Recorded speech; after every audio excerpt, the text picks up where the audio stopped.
بسم اللہ الرحمن الرحیم۔ السلام علیکم۔ اشفاق احمد کہتے ہیں کہ یہ ایک ایسا حقیقی واقعہ ہے جو آپ کی زندگی کو تبدیل کر سکتا ہے۔ میری آپ سب سے گزارش ہے کہ اس ویڈیو کو آخر تک ضرور دیکھیے گا، کیونکہ اس میں جو پیغام دیا جا رہا ہے وہ شاید آپ کی زندگی کو تبدیل کر دے۔ کہانی حاجی فتح محمد نامی ایک آدمی کے گرد گھومتی ہے جس کی ایک گارمنٹس کی فیکٹری ہے۔ اس فیکٹری کا شمار ملک بلکہ بیرون ملک کے مشہور ترین فیکٹریز میں ہوتا ہے۔ حاجی صاحب ملک کے امیر ترین بزنس مین میں سے ایک ہیں۔ ان کا شمار ملک کے بڑے تاجروں میں کیا جاتا ہے۔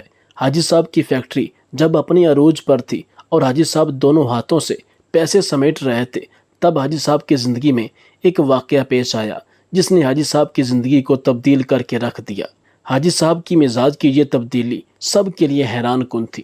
انہوں نے فیکٹری بند کی، فیکٹری کو تالا لگایا اور اپنے گھر کی بیٹھک میں جا کر بیٹھ گئے۔ وہ اپنا سارا وقت عبادت اور ریاضت میں گزارتے تھے۔ اللہ تعالیٰ نے انہیں اس ریاضت کا بڑا خوبصورت صلہ دیا تھا۔ وہ اندر سے روشن ہو گئے تھے۔ وہ صبح 8 بجے اپنی بیٹھک کا دروازہ کھولتے اور رات گئے تک ان کے گرد لوگوں کا مجمع رہتا تھا۔ لوگ اپنی اپنی حاجت لے کر ان کے پاس آتے تھے۔ وہ ان کے لیے دعا کا ہاتھ بلند کرتے اور اللہ تعالیٰ سائل کے مسائل کو حل فرما دیتا۔ اللہ تعالیٰ نے ان کی دعاؤں کو قبولیت سے سرفراز کر رکھا تھا۔ لیکن پھر اچانک حاجی صاحب کی زندگی نے دوسرا پلٹا کھایا۔ وہ ایک دن اپنی جگہ سے اٹھے، بیٹھک بند کی، اپنے بیٹوں سے سرمایہ لیا اور گارمنٹس کی ایک درمیانی درجے کی دوسری فیکٹری لگا لی۔ انہوں نے اس فیکٹری میں 500 خواتین رکھیں، خود اپنے ہاتھوں سے یورپی خواتین کے لیے کپڑوں کے نئے ڈیزائن تیار کیے۔ یہ ڈیزائن یورپ بھجوائے، باہر سے آرڈر آئے اور حاجی صاحب نے مال بنوانا شروع کر دیا۔ یوں ان کی فیکٹری چل نکلی اور حاجی فتح محمد صاحب دونوں ہاتھوں سے ڈالر سمیٹنے لگے۔ دنیا میں اس وقت گارمنٹس کی کم و بیش 2-3 کروڑ فیکٹریاں ہوں گی اور ان فیکٹریوں کے اتنے ہی مالکان ہوں گے، لیکن جتنا میں جانتا ہوں یا جتنا میں نے دنیا میں سفر کیا ہے، اس کے مطابق ان 2-3 کروڑ مالکان میں حاجی صاحب جیسا کوئی دوسرا کردار نہیں ہوگا۔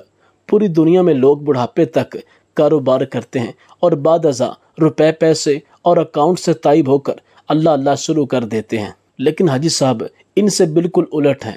حاجی صاحب نے 35 سال کی عمر میں کاروبار چھوڑا، اللہ سے محبت لگائی، لیکن جب وہ اللہ کے قریب ہو گئے تو انہوں نے اچانک اپنی آباد خانقاہ چھوڑی اور مکروہات کے گڑھے میں دوبارہ چھلانگ لگا دی۔ وہ دنیا کے واحد بزنس مین ہیں جو فیکٹری سے درگاہ تک گئے اور پھر درگاہ سے واپس فیکٹری پر آ گئے۔ حاجی صاحب کی کہانی ایک کتے سے شروع ہوتی ہے اور ایک کتے پر جا کر ختم ہوتی ہے۔ حاجی صاحب کی گارمنٹس کی فیکٹری تھی۔ حاجی صاحب صبح صبح فیکٹری چلے جاتے اور رات گئے تک کام کرتے تھے۔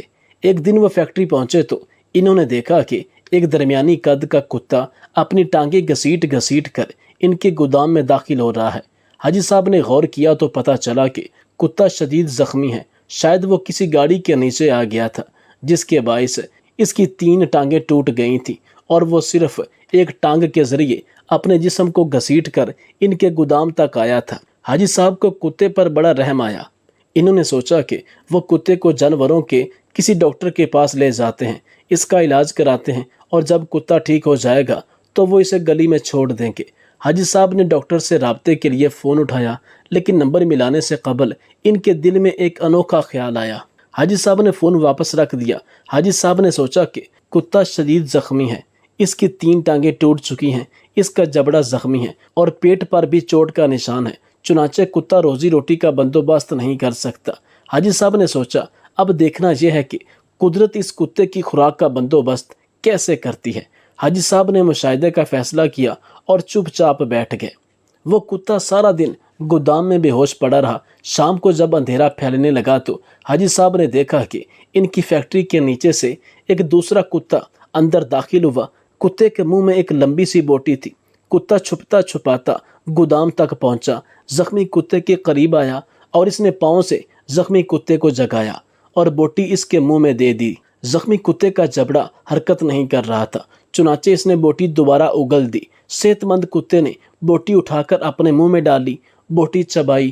جب وہ اچھی طرح نرم ہو گئی تو اس نے بوٹی کا لقمہ سا بنا کر زخمی کتے کے منہ میں دے دیا۔ زخمی کتا بوٹی نگل گیا۔ اس کے بعد وہ کتا گودام سے باہر آیا۔ اس نے پانی کے حوض میں اپنی دم گیلی کی، واپس گیا